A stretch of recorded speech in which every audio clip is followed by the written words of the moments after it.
Modal verbs बहुत ज्यादा confusing होते हैं ना, तो अब से नहीं होंगे। अगर आपने आज की ये वीडियो पूरी देख ली तो आज सारे के सारे मोडल वर्ब्स आप बहुत ही अच्छे तरीके से सीख जाएंगे। And I promise you guys कि आगे से अगर आप कहीं भी अटकते हैं कि यहाँ पे क्या यूज करना है, तो आपको मेरी बात याद आ जाएगी और आप वहां पे परफेक्ट इंग्लिश बोल पाएंगे। मैं ऐसा इसलिए कह रही हूँ, जैसे कि कैन को ले लीजिए, ठीक है। मोडल वर्ब्स में सबसे पहले कैन का ही नाम आ जाता है। अगर हम कैन की बात कर लें तो क्या होता है कि कैन सकना के लिए यूज होता है। तो अगर हमें किसी से ये पूछना हो कि क्या मैं तुम्हारा पेन यूज कर सकता हूं, तो क्या वहां पर कैन का यूज करेंगे, can I use your pen. जबकि कहा जाता है कि जब हम परमिशन लेते हैं किसी से कुछ लेने के लिए या किसी भी चीज के लिए, तो हम कहते हैं मे से शुरुआत करते हैं, may I use your pen. लेकिन क्या आपको पता है can I use your pen भी सही है। यही कंफ्यूजन हो जाती है कि जब ये भी सही है वो भी सही है, तो कहां पे किसका यूज करें। तो गाइज अगर आप अलग अलग इस तरीके से सीखेंगे कि कैन का हम यूज कहां कहां करते हैं, कुड का कहां कहां करते हैं, या फिर और जितने भी मोडल वर्ब्स हैं, तो कंफ्यूजन बढ़ती जाएगी। मैं आपको जो बताने वाली हूं वो थोड़ा सा डिफरेंट है। मैं आपको ये बताऊंगी कि किस सिचुएशन में आप किन किन मोडल वर्ब्स का यूज कर सकते हैं। यानी कि एग्जाम्पल के तौर पे अगर मैं यही बोलूं कि अगर आपको परमिशन लेना है तो आप मे का तो यूज कर ही सकते हैं, साथ ही साथ आप कैन का भी यूज कर सकते हैं, साथ ही साथ आप कुड का भी यूज कर सकते हैं। तो हम इसे किस तरीके से करेंगे, सिचुएशन को समझ लेंगे और वहां क्या क्या यूज कर सकते हैं उसे समझेंगे। तो अगर आपको उन चारों में से एक का भी याद आ जाए तो उसका यूज कर लीजिए। इस तरीके से आप बड़ी आसानी से सीख पाएंगे। तो सबसे पहले मैं आपको बता दूं गाइस कि मोडल वर्ब्स कौन कौन से हैं। उससे भी पहले मैं बता दूं आपको कि मैं कौन हूं। Hey guys, my name is Kanchan and you are watching me on English Connection. आगे और वीडियोस पाने के लिए इंग्लिश कनेक्शन को सब्सक्राइब जरूर कर लें अगर आप चैनल पे नए हो तो।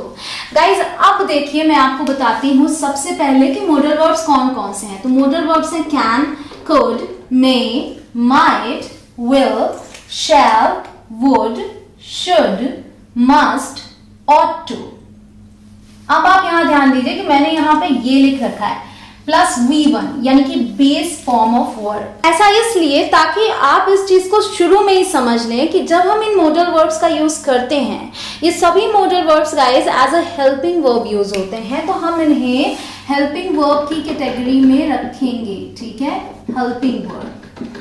हेल्पिंग वर्ब भी दो तरीके के होते हैं, जो कि एक मैं आपको इससे पहले वाले वीडियो में बता चुकी, जिसमें कि आपने do, does, did, has, have, had, is, am, are, was, were के बारे में सीखा।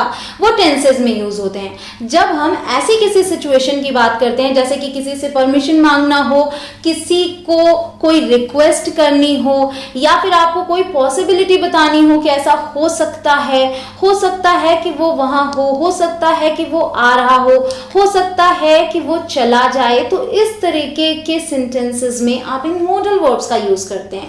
ठीक है, तो ये भी आते हैं हेल्पिंग वर्ब्स की कैटेगरी में। और जो मैंने लास्ट वाली वीडियो में आपको विल और शैल के बारे में नहीं बताया, वो भी टेंसेस में यूज होते हैं। वो इसलिए क्योंकि वो आते मोडल वर्ब्स में हैं। ठीक है, तो मोडल वर्ब्स में ही हम इनके बारे में भी सीखेंगे। तो आप इसे ध्यान रखिएगा कि इनके बारे में जो मैं बताऊं वो इंपॉर्टेंट है और गौर से उसे आप सुने। अब मैं बता दूं कि हेल्पिंग वर्ब में मोडल वर्ब आ गए, ये आपके मोडल वर्ब्स हैं। इन सब के बाद वर्ब की first form, base form use होती है। ठीक है, तो आपने ये नहीं सोचना second form, third form. Easy है आपके लिए कि वर्ब की बेस फॉर्म यूज होती है। ये हो गया पहला point.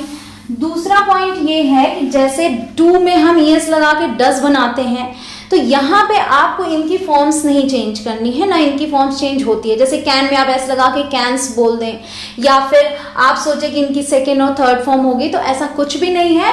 Use as it is, जैसे ये हैं ऐसे ही इन्हें आप यूज करें। ठीक है, शैल है तो शैल, मस्ट है तो मस्ट ही यूज होगा, किसी में कोई एस नहीं ऐड होगा।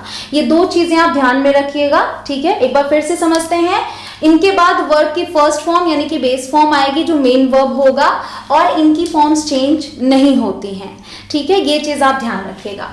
अब मैं आपको ये बता दूं, सबसे पहले चलिए परमिशन की ही बात कर लेते हैं कि जब हम परमिशन लेना हो या परमिशन देना हो तो हम किन मोडल वर्ब्स का यूज करते हैं। तो सबसे पहले नंबर पे क्या है, कैन। हम कैन का भी यूज करते हैं। कैन का यूज करते हैं परमिशन में। मे का यूज आप बचपन से पढ़ते आ रहे हैं, मे आई कम इन सर। अगर आपको परमिशन लेनी हो टीचर से क्लास में एंट्री लेते समय तो आप पूछिए मे आई कम इन सर, तो ये क्लियर है आपके लिए, मे का यूज करते हैं। साथ ही साथ हम कुड का भी यूज करते हैं, ठीक है। अब अगर आप इन तीनों को समझ लेंगे तो आप आगे चल के कंफ्यूज नहीं होंगे कि यहाँ पे कैन क्यों आ गया या फिर यहाँ पे कुड क्यों आ गया। कुड को तो हम कैन के पास्ट के लिए यूज करते हैं। तो गाइज ये जो कॉन्सेप्ट है कि कुड पास्ट के लिए यूज होता है, तो जी हाँ होता है, लेकिन प्रेजेंट और फ्यूचर के लिए भी कुड का यूज होता है। इन सब कॉन्सेप्ट को समझते चलिए। वीडियो में आपको एंड तक बने रहना है, एक एक चीज को बारीकी से समझना है। सारे डाउट्स इस एक वीडियो में क्लियर हो जाएंगे। आपको कुछ भी पूछना है आप मुझसे कॉमेंट सेक्शन में पूछ भी सकते हैं। सो बड़े ही पेशेंस के साथ इस वीडियो को पूरा जरूर देखिएगा ताकि आप इस वीडियो से बहुत कुछ सीख सकें। तो सबसे पहले समझ लेते हैं कि इनका मतलब क्या है। इन तीनों का यूज सकना के ही अर्थ में होता है यहाँ पे। जैसे अगर आप किसी से ये पूछते हैं कि क्या मैं तुम्हारा पेन इस्तेमाल कर सकता हूं, तो आप बोल सकते हैं can I use your pen, ठीक है, can I use your pen. साथ ही साथ आप मे का भी यूज कर सकते हैं और बोल सकते हैं may I use your pen. साथ ही साथ आप कुड का भी यूज कर सकते हो और बोल सकते हैं could I use your pen. फर्क क्या है अब ये समझते हैं। तो कैन का यूज आप कर सकते हैं, लेकिन किसके साथ? अगर कोई आपकी फैमिली से है या फिर आपसे छोटा है ना, कोई आपकी फैमिली से है या फिर छोटा है या फिर आपके ही उम्र का है, आपका कोई फ्रेंड है, कॉलीग है, तो आप कैन का यूज कर सकते हैं। मे क्या है? More formal and polite. May और कुड दोनों ही मोर फॉर्मल एंड पोलाइट, मतलब कि अगर आपको अपने बड़ों से जिन्हें कि आप रिस्पेक्ट दे के बात करना चाह रहे हैं या फिर ऑफिस में यूज कर रहे हैं अपने बॉस के साथ, तो आप मे और कुड का यूज करें। तो ये डिफरेंस है जब आप परमिशन मांगते हैं और जब परमिशन देना होता है, जैसे कि हाँ आप मेरा पेन यूज कर सकते हैं, तो यहां पे हम क्या बोलेंगे? You can use my pen, ठीक है, you can use my pen या फिर you may use my pen. तो आप इस चीज को समझिए, कैन और may. So to ask for permission तो हम यूज करेंगे कैन, मे और कुड। टू गिव परमिशन, किसी को परमिशन देना है तब कुड का यूज नहीं करते, तब कैन और मे का करते हैं। You can use my pen, you may use my pen. या फिर अगर आपको किसी को ये भी बोलना हो कि तुम मेरा पेन यूज नहीं कर सकते, तो आप क्या बोलेंगे? You can't use my pen या फिर you may not use my pen. You could not use my pen यहाँ पे नहीं बोलेंगे। तो ये आप याद रखिए, परमिशन मांगना है कैन, मे, कुड, परमिशन देना है कैन और मे। और एक बात को समझिए कि भले ही आपसे ये पूछा जाए may I use your pen, तो भी आप कह सकते हैं you can use my pen. तो मे में पूछा गया फिर भी आप कैन में रिप्लाई कर सकते हैं, और अगर मे में आप रिप्लाई करते हैं you may not use my pen, थोड़ा सा अथॉरिटेटिव हो जाता है। एक और एग्जाम्पल देखिए जो कि बहुत ही अच्छा है। सपोज कि आप अपनी मम्मा से ये पूछते हैं can I go out to play, ठीक है, या फिर कैन आई गो आउटसाइड। तो अगर आप इस तरीके से पूछते हैं कैन आई गो आउटसाइड, क्या मैं बाहर जा सकता हूं, ठीक है, तो इस पे आपकी मम्मा ये भी बोल सकती हैं यू कांट गो, तुम नहीं जा सकते। और अगर वो ये बोलती है you may not go, that means कि वो आपको परमिशन नहीं दे रही हैं कि आप जा सकते हैं। तो अगर वो बोलती है you may not go, that means कि थोड़ा सा ज्यादा वो जोर दे रही हैं कि तुम नहीं जा सकते। Confusion clear? क्या अभी भी कोई कंफ्यूजन रह गई कि परमिशन लेना हो या देना हो तो हम कौन से मॉडल वर्ड्स का यूज करेंगे?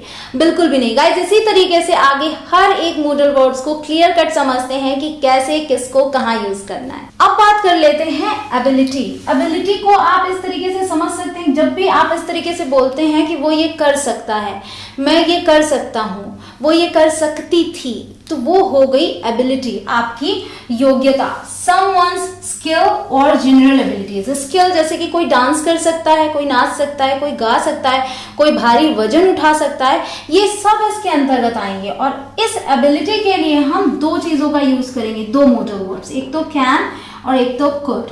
अब यहाँ ध्यान दीजिएगा कि कैन यूज होता है प्रेजेंट और फ्यूचर के लिए, और एबिलिटी बताने के लिए हम कुड का यूज करते हैं पास्ट के लिए।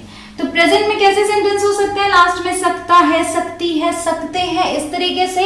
और पास्ट में क्या हो सकता है, सकता था, सकती थी, सकते थे, या फिर सका, सकी, सके। सेंटेंस होंगे आप अच्छे से समझ पाएंगे। जैसे कि मैं बोलूं कि मैं 2 भाषाएं बोल सकती हूं, तो मैं क्या बोलूंगी, आई कैन, क्योंकि मैं प्रेजेंट की बात कर रही हूं, आई कैन स्पीक 2 लैंग्वेजेस। ठीक है, ये हमने प्रेजेंट की बात की इसलिए कैन। अब अगर मैं ये बोलूं कि जब मैं छोटी थी तब मैं धारा प्रवाह अंग्रेजी नहीं बोल पाती थी या नहीं बोल सकती थी, तो अगर पाती थी जैसे मैंने आपसे बोला ये भी आता है, तो भी सेंस क्या है, सकना का, एबिलिटी की बात आ रही है, तो आप कुड का ही यूज करेंगे। और मैं क्या बोलूंगी, आई कुड नॉट, क्योंकि नेगेटिव सेंटेंस बोला, मैं नहीं बोल सकती थी, सो इसके साथ नॉट आ गया। I could not speak fluent English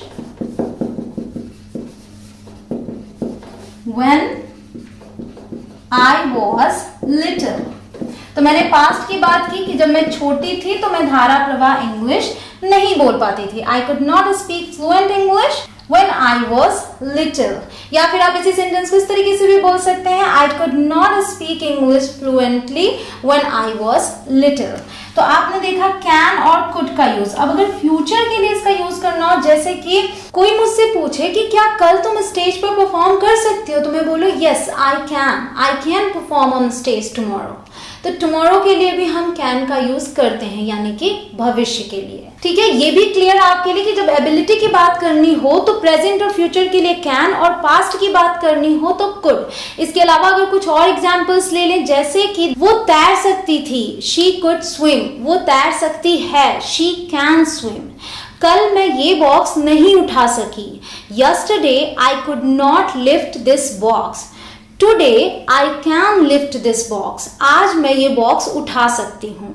तो ध्यान दीजिएगा, जब भी हम उसके बाद नेगेटिव सेंटेंस बना रहे हैं तो कैन और कुड के बाद नॉट ऐड कर देंगे। तो यहाँ पर एक बात और याद आती है मुझे कि जब हम कैन और नॉट को लिखते हैं तो हम साथ में लिखते हैं इस तरीके से।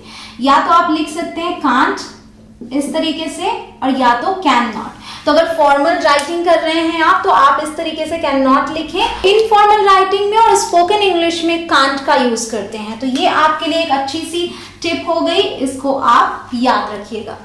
अब बात करते हैं प्रोबेबिलिटी की। प्रोबेबिलिटी मतलब संभावना, यानी क्या संभावित है, क्या हो सकता है, क्या नहीं हो सकता, इस तरीके के सेंटेंसेस इसमें आते हैं। सबसे पहली कैटेगरी हम लेते हैं पॉसिबिलिटी, मतलब क्या पॉसिबल है, क्या संभव है। इसमें हम यूज क्या क्या करते हैं मैं आपको बता दूं। इसमें हम यूज करते हैं मे का, इसमें हम यूज करते हैं माइट का, और इसमें हम यूज करते हैं कुड का। और किन सिचुएशंस में मैं आपको बता दूं कि मे माइट कुड, अगर हम पॉसिबिलिटी बता रहे हैं कि क्या हो सकता है, शायद के साथ भी यूज कर रहे हैं। ये यूज कहाँ होते हैं, प्रेजेंट और फ्यूचर में। ध्यान से समझते चलिएगा इस चीज को। जैसे अगर मैं बोलूं कि she may come by car, she may come by car, तो मेरा मतलब है कि शायद वो कार से आएगी। She may come by car, तो शायद लग गया इस मे की वजह से, शायद वो कार से आ सकती है, ऐसे भी आप बोल सकते हैं। तो यहाँ पे मे लगा और मैं बात क्या कर रही हूँ, फ्यूचर की। तो आप ध्यान दीजिए कि प्रेजेंट में भी और फ्यूचर में भी यूज होता है इनका। इसी तरीके से मैं ये भी बोल सकती हूँ, they might be at home. इसका मतलब है कि शायद वे घर पे हों, they might be at home.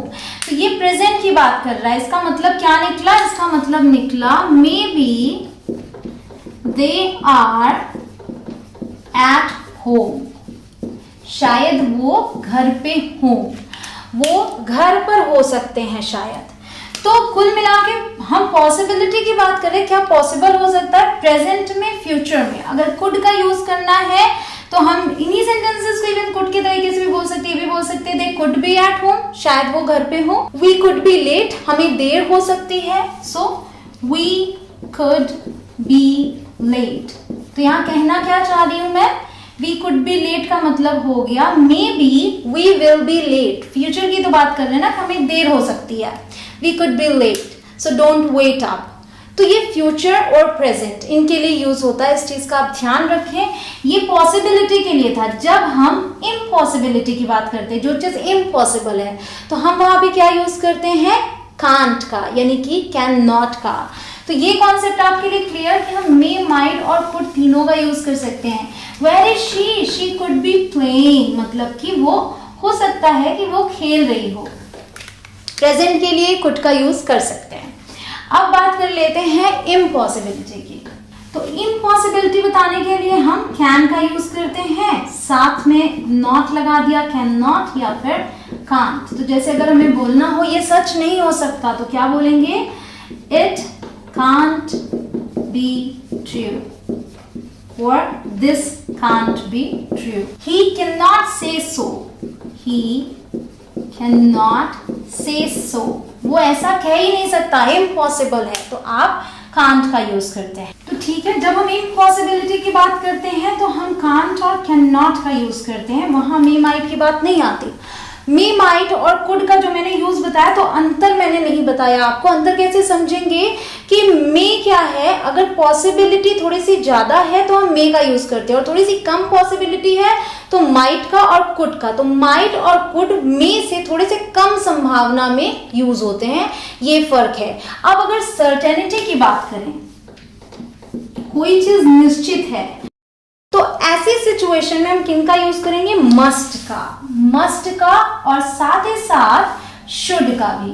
तो मस्ट का यूज हम तब करते हैं जब कोई चीज हम चाहिए के सेंस में कहना चाहें, और ये हमें पता है कि ये सच है, ऐसा होना चाहिए, शायद वाली बात यहाँ पे नहीं आती। इसी तरीके से शुड का भी यूज करते हैं। जैसे वहां सेंटेंस था शायद वो घर पर हो, पॉसिबिलिटी थी, यहाँ सर्टेनिटी है और मैं कह रही हूं उसे घर पर ही होना चाहिए।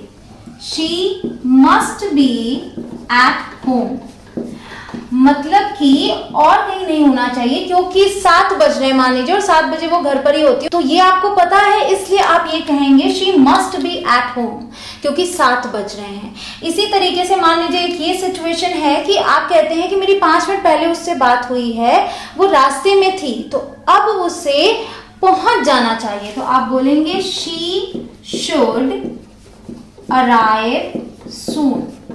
मतलब आपके पास रीजन है उस बात को सच बताने की, तो रीजन है कि वो सच है, इसलिए आप मस्ट और शुड का यूज कर सकते हैं। She must be at home, she must be coming, वो जरूर आ रही होगी। जैसे कि आप ये भी बोलते हैं you haven't eaten all day, तुमने पूरे दिन कुछ नहीं खाया है, तुम्हें जरूर भूख लगी होगी। You must be hungry.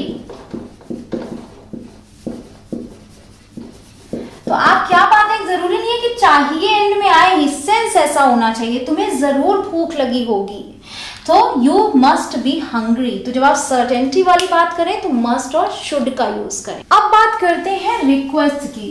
इसे अगर हिंदी में बोले प्रार्थना या फिर विनती जिसे कहते हैं ना, किसी से कोई निवेदन करना, तो यहाँ पे क्या यूज होंगे, यहाँ पे आप यूज कर सकते हैं कैन का, कुड का, विल का और वुड का। आप चारों को यूज कर सकते हैं। फर्क क्या है ये समझिएगा, कैन और विल लेस पोलाइट है, मतलब कि आप बोल तो सकते हैं, अपने से छोटों से बोलेंगे चलेगा, अगर आप अपने से बड़ों से बोल रहे हैं या फिर ऑफिस वगैरह में फॉर्मल सिचुएशन है, तो आप कुड और वुड का यूज करें तो ज्यादा अच्छा है। ठीक है, ये पोलाइट वे है, पोलाइट वर्ड्स हैं। अगर आप इन वर्ड्स को यूज करके कोई विनती करते हैं किसी से तो वो ज्यादा बेटर माना जाएगा। तो अगर आप ये कहते हैं कि could you do that for me please, तो वो ज्यादा अच्छा होगा। सो एग्जाम्पल लेते हैं, could you do that for me please, क्या आप मेरे लिए वो कर सकते हैं। सो सपोज कि ये बोल रहे हैं आप, could you open the window please, क्या आप खिड़की खोल सकते हैं। Could you open the window please, ठीक है। तो अगर आपने रिक्वेस्ट कुड के साथ की ज्यादा बेटर है, वुड लगा दिया तो भी बेटर है। आप कैन और विल को भी यूज कर सकते हैं, तो आप ये भी बोल सकते हैं would you open the window please, या फिर can you open the window please, या फिर will you open the window please. तो अगर लेस पोलाइटनेस छोटों से बोल रहे हैं कैन विल चलेगा, कुड वुड यूज कीजिए ज्यादा पोलाइटली बोलना चाह रहे हैं तो। जैसे ऑफिस में आप किसी से ये बोल सकते हैं, could you make a phone call for me please, क्या आप मेरे लिए एक फोन कॉल कर सकते हैं।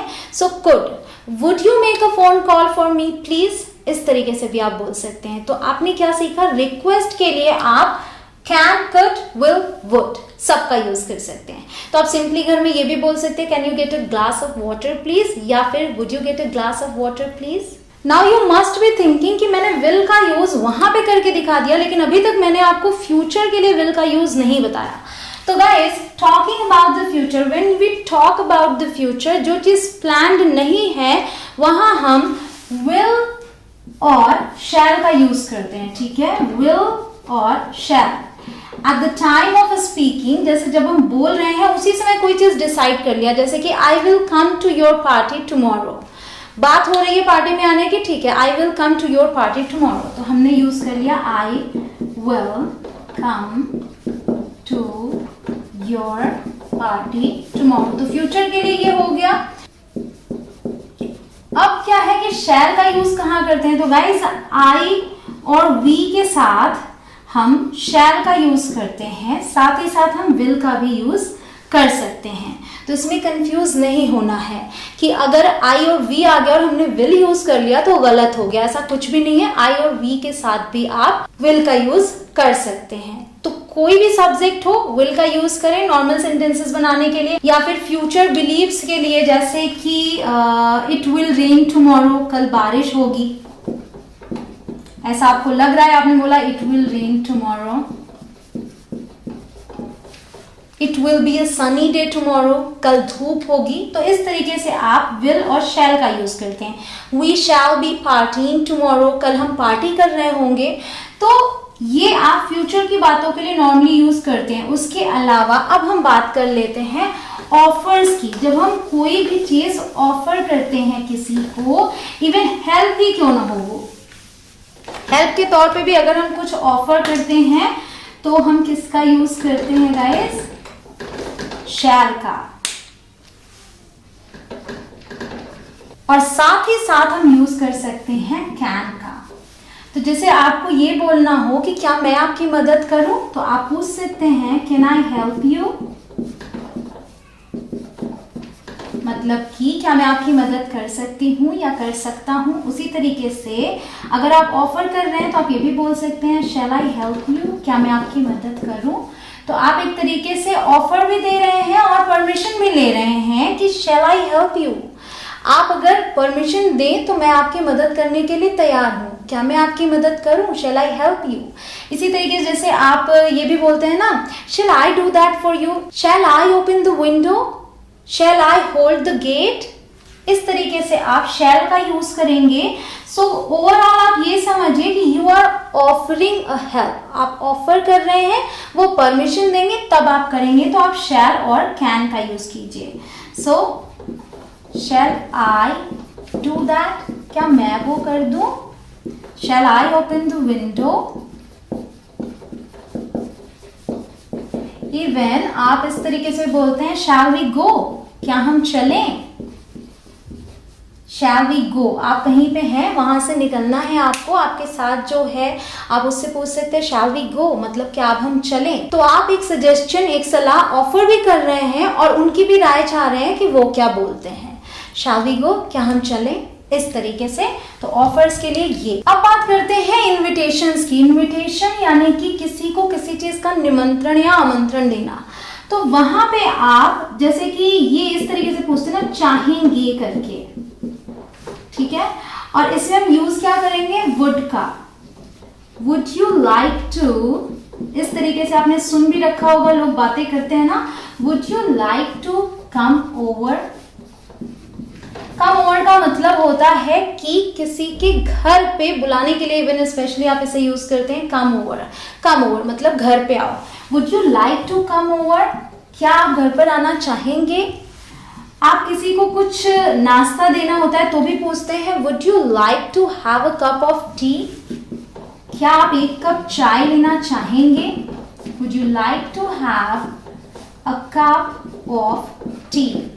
तो अगर आप किसी को कोई चीज ऑफर कर रहे हैं, इनवाइट कर रहे हैं, तो आप वुड का यूज करके वुड यू लाइक टू से सेंटेंस बना सकते हैं। जैसे कि आप ये भी बोलते हैं would you like to dance with me. अगर आप किसी पार्टी में किसी के साथ डांस करना चाहते हैं तो आप अगर इस तरीके से पूछेंगे would you like to dance with me, तो ये एक प्रॉपर तरीका होगा और उस पे हाँ भी मिल सकती है। तो आप वुड यू लाइक टू से स्टार्ट करें। इसका मतलब होता है अगर आप चाहें तो ये बहुत ही पोलाइट तरीका है किसी से कुछ बोलने का। तो जैसे कि अगर आप किसी को ये भी बोलना चाहते हैं कि आप मेरे साथ चलना चाहेंगे, would you like to come along, तो इस तरीके से आपने यूज किया वुड का। आप ध्यान दें, आप धीरे धीरे करके सबको सीख रहे हैं, लेकिन सिचुएशंस के अकॉर्डिंग। यानी सिचुएशन कैसी है, वहां हम किनका किनका यूज कर सकते हैं। आपने can, could, may, might, will, shall, would, should और मस्ट यहां तक सीख लिया। अभी ऑट टू बचा है और साथ ही साथ शुड के और कौन कौन से यूसेज हैं ये भी बचा है। तो अब हम सीखते हैं उनके बारे में। अब बात करते हैं सजेशंस एंड ऑब्लिगेशंस की। ऑब्लिगेशंस का मतलब होता है कर्तव्य, और सजेशन आप जानते हैं सलाह। किसी को कुछ सलाह देना हो, किसी को ये बताना हो कि उसका क्या कर्तव्य है, तब हम क्या क्या यूज करते हैं। सबसे पहले तो आप जानते हैं सलाह के लिए शुड आ जाता है। तो सबसे पहले शुड और ought to। गाइस एक चीज मैं बता दूं कि ought to को सेमी मॉडल वर्ब की कैटेगरी में रखा गया है, क्योंकि इसके साथ to आ रहा है। तो कुछ चीजें इसकी मॉडल वर्ब से मिलती हैं और कुछ चीजें ऐसी हैं जो ये एज अ मेन वर्ब भी यूज होता है, इसलिए सेमी मॉडल वर्ब की कैटेगरी में आता है। लेकिन क्योंकि ये शुड से काफी हद तक सिमिलर है कि शुड जिस चीज के लिए यूज होता है हम ought to का भी उसके लिए यूज कर सकते हैं, इसलिए मैंने इसे मॉडल वर्ब्स में ही लेके बताना चाहा। साथ ही साथ आप मस्ट का भी यूज कर सकते हैं। तो अब तीनों में फर्क क्या आप ये भी समझेंगे और साथ ही साथ आप ये भी समझेंगे किसका कहाँ यूज करना है, ठीक है। सो अगर मैं आपसे ये बोलूं कि आपको अंग्रेजी सीखनी चाहिए तो मैं क्या बोलूंगी, यू शुड लर्न इंग्लिश। तो चाहिए के अर्थ में इनका यूज करना है, ये चीज आप ध्यान रखिएगा। चाहिए के अर्थ में यू शुड लर्न इंग्लिश।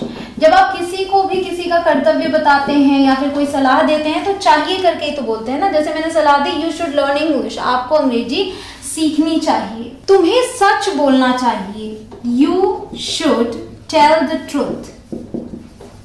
तो यहाँ पे जब मैंने बोला कि तुम्हें सच बोलना चाहिए तो एक तरीके से ये हमारा कर्तव्य भी है कि हम सच बोलें। तो यहाँ पे हम ought to का भी यूज कर सकते हैं और बोल सकते हैं you ought to tell the truth। So should और ought to को हम एक्सचेंज भी कर सकते हैं। must में क्या है कि must is more like an order, मतलब must में करना ही चाहिए वाला सेंस आता है, करना ही चाहिए, ये must की बात है। सो अगर मैं बोलूं you must tell the truth, मतलब तुम्हें सच बोलना ही चाहिए, तो ये फर्क आ जाता है यहाँ पे। नैतिक कर्तव्यों के लिए ज्यादातर ought to का यूज होता है, जैसे कि you ought to obey your elders, मतलब you should obey your elders। आपको अपने बड़ों की आज्ञा का पालन करना चाहिए, आपको अपने बड़ों की बात माननी चाहिए। तो वहां पे आप you ought to का भी यूज कर लिया आपने, should का भी यूज कर लिया। और अगर मैं बोलूं you must obey your elders, मतलब आपको अपने बड़ों की बात माननी ही चाहिए। तो आप तीनों का यूज कर सकते हैं। हल्का सा फर्क यही है कि should और ought to लगभग सिमिलर ही हैं। और must का यूज तब करते हैं जब हम ये कहते हैं करना ही चाहिए, जैसे कि ऑर्डर दे रहे हो, you must work hard, you must study, you must go there। इस तरीके से आपने सजेशन और ऑब्लिगेशन के लिए क्या क्या यूज किया, must का, ought to का और should का। गाइज अब आप ध्यान दें, आपने सारे मॉडल वर्ब समझ लिए कि किन किन सिचुएशंस में कौन कौन से मॉडल वर्ब्स का यूज करना है। हो गया ना आपके लिए इजी? क्या अब भी आपको कोई डाउट रह गया है? अगर रह गया हो तो आप मुझे कमेंट में लिख के पूछिए, मैं आपको जवाब जरूर दूंगी। और अगर आपको ये लग रहा हो कि मुझे अलग अलग ही सीखना है कि कैन के सारे यूसेस क्या हैं, कुड के सारे यूसेस क्या हैं, कहाँ कहाँ यूज करते हैं, तो उस पर भी मैं आगे वीडियोस लेकर आऊंगी। लेकिन ये मैंने आपके लिए सरल बनाया है, सारे मॉडल वर्ब्स को एक ही वीडियो में लाके सिचुएशन के according. I did my best and now it's your turn to do your best. So जितना हो सके चीज़ों को सीखिए और उसे अप्लाई भी कीजिए। जो चीज़ें आज आप इसमें सीखे हैं उन सबको आप यूज़ करना शुरू कीजिए। यानी कि जब ऐसी सिचुएशंस आती हैं जैसे मैंने आपसे बताई, तो इन सबको यूज़ करने की कोशिश कीजिए। इतनी आदत डाल लीजिए स्पोकन की कि जब भी आप इन सिचुएशंस में पढ़े तो इंग्लिश में ही बोलें। गाइस, किसी भी चीज़ को सरल तरीके से मैं आपके पास लाना चाहती हूँ ताकि मैं मेहनत कर लूँ पर आपको ज़्यादा मेहनत ना करनी पड़े। इसके लिए आई होप कि आप मेरे वीडियो को लाइक ज़रूर करेंगे, क्योंकि मेरा मानना यह है कि सच्चा गुरु वही है जो सरलता से अपने स्टूडेंट को वो सब कुछ सिखा दे जो उसने भले ही कठिनाई से सीखा हो। अगर आप चैनल पर नए हो तो चैनल को सब्सक्राइब भी जरूर कर लें ताकि